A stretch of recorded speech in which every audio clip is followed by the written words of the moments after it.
Secret Number atau SN merupakan salah satu girl group di industri K-pop Korea Selatan yang saat ini banyak sekali dibicarakan khususnya di tanah air karena memang salah seorang membernya adalah asli Indonesia, tepatnya Yogyakarta, yaitu Dita Karang.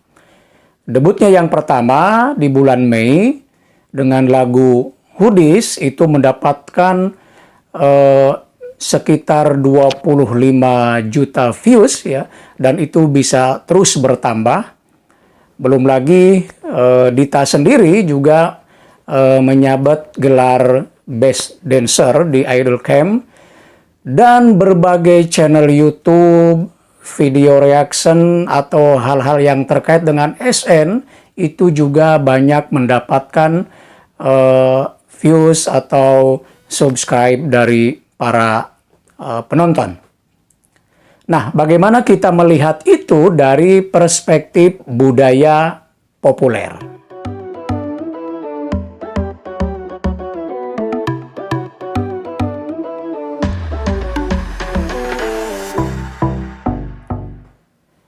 Teman-teman sekalian, bertemu lagi dengan saya di RC13 Channel. Apa kabar semuanya? Semoga Anda dan kita semua baik-baik saja.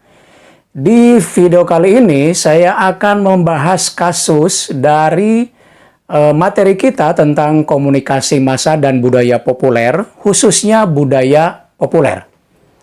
Nah, budaya populer seperti yang pernah saya sebut di video sebelumnya, mengutip Henry Jenkins, bahwa budaya populer adalah budaya massa yang telah terintegrasikan ke dalam kehidupan keseharian masyarakat atau sudah menjadi konsumsi publik.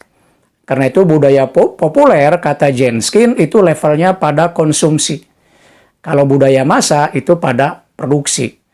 Jadi telah menjadi bagian dari kehidupan sehari-hari, ya, menjadi konsumsi mereka. Itulah budaya populer.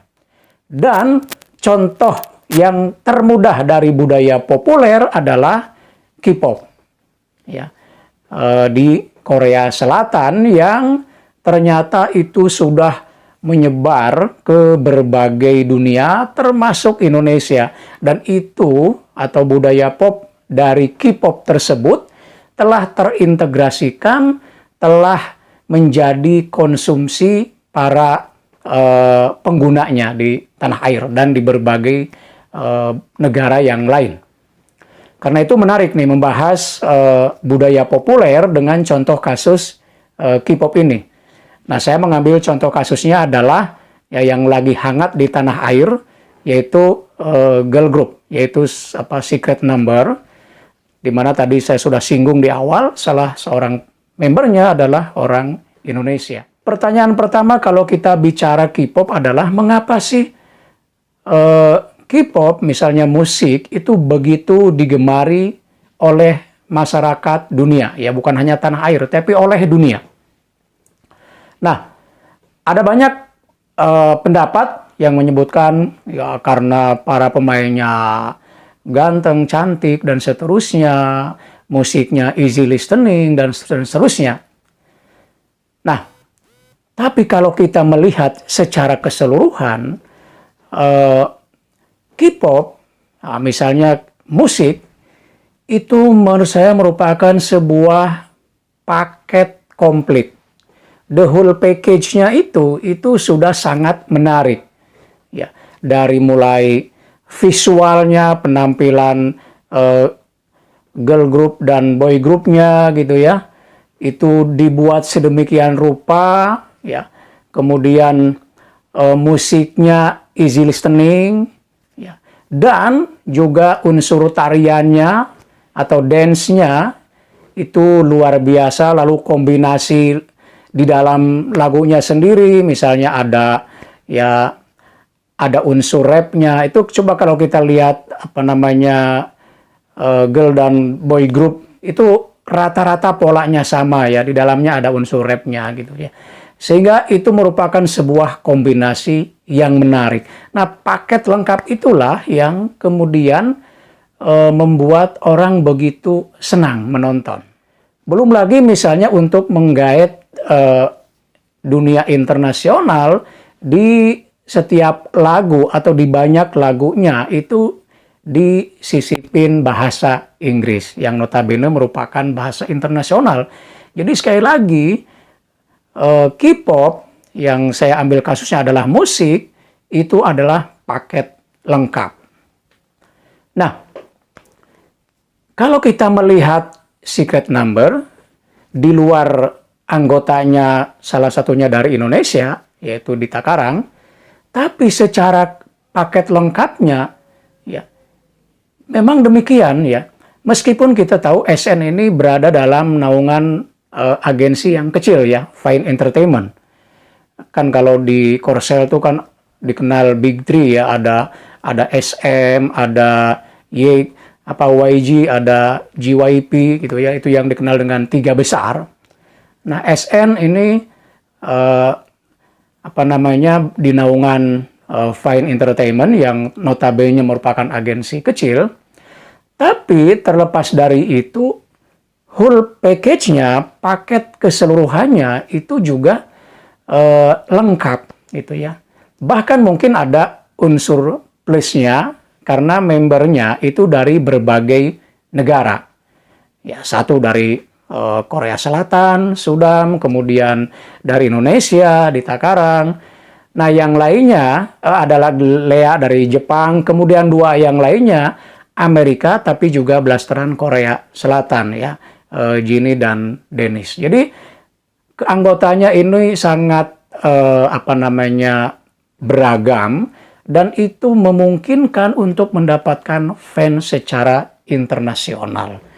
Nah, jadi kalau kita melihatnya dari sisi budaya populer atau pop culture yang tadi telah saya singgung merupakan budaya yang telah terintegrasikan ke dalam kehidupan keseharian, maka memang kita melihat pengaruh K-pop itu cukup luar biasa di Indonesia ya.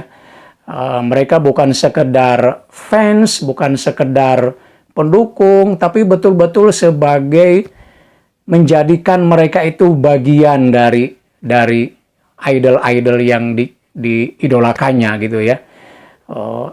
Kadang kita lihat misalnya dalam hal berpakaian atau berpenampilan dan seterusnya itu mengikuti idol-idolnya. Bahkan ketika misalnya idolnya mengkonsumsi apa, entah makanan, entah minuman, atau memakai apa gitu, itu langsung diikuti oleh para fansnya. Jadi para fans itu berusaha untuk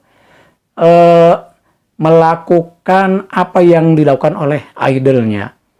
Nah, itulah yang budaya seperti itulah yang kemudian mengintegrasi di dalam kehidupan mereka, sehingga mereka pada akhirnya itu memperlihatkan dirinya seperti idol-idolnya. Nah, itulah perwujudan dari budaya populer. Ya. Dan itu berlaku untuk semua jenis budaya populer. Ya, saya mengambil K-pop ya sebagai salah satu contoh kasus yang mudah kita lihat, yang mudah kita saksikan, dan kebetulan juga ada salah satu girl group yang tadi saya sebut ya, salah satu membernya orang Indonesia. Jadi ini semakin semakin relevan dengan pembahasan budaya populer.